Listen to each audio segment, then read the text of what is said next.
My name is Kimia Kline and I'm a painter. I work primarily in oil paint and I paint on panel. I actually paint on wood because the surface of wood is beautiful, it's smooth. A lot of people always ask me what the process is to prepare the surface. And what I do is I basically put PVA, which is a type of glue, and a sealer. So I put a layer of PVA on the wood that allows it to not absorb the oil from the oil paint. So I put on that sealer and then I put on a layer of Gamblin oil ground. So actually preparing the panel is a pretty intense process and takes about a week and a half to do. My favorite brand of oil paint is Williamsburg. It's handmade, it's beautiful, but it's really expensive. So I only have a couple tubes of Williamsburg paint. And the mediums I used with the oil paint were liquid to help it dry faster because I was on camera as I painted it, and linseed oil, which is what you mix with oil paint to kind of give it more fluidity and body.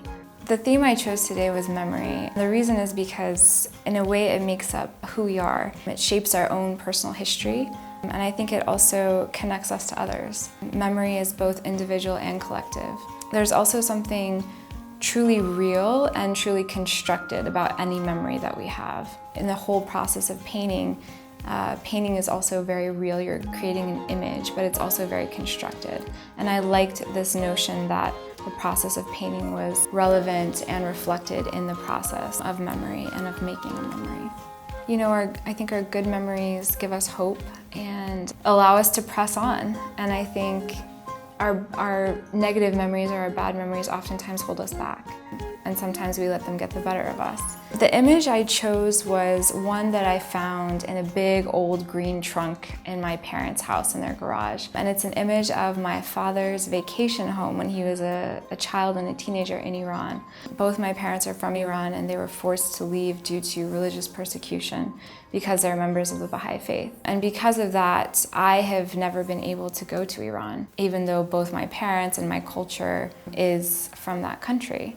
So these images from my father's home and from his childhood are they're kind of all I have that connect me back to this place and the country of my origin. And I also really love that this notion of it being beautiful is paired with this notion of it being tragic. There's something really tragic about this image because after the 1979 revolution in Iran, my grandfather's assets and home and property, everything was seized from them. So this tension between the beauty of the image and of the house, I think is really interestingly paired with the tragedy and the tragic nature of that time.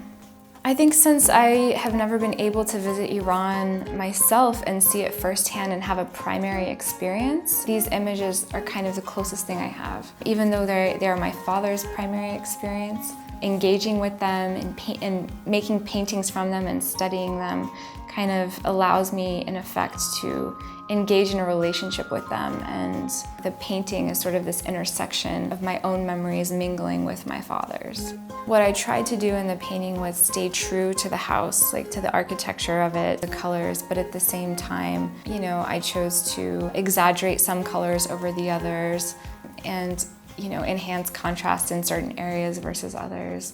And kind of tweaking these things, my hope was that it would, elicit an emotional response in other people as well, even if they have no idea where this place is or even if they don't know the backstory.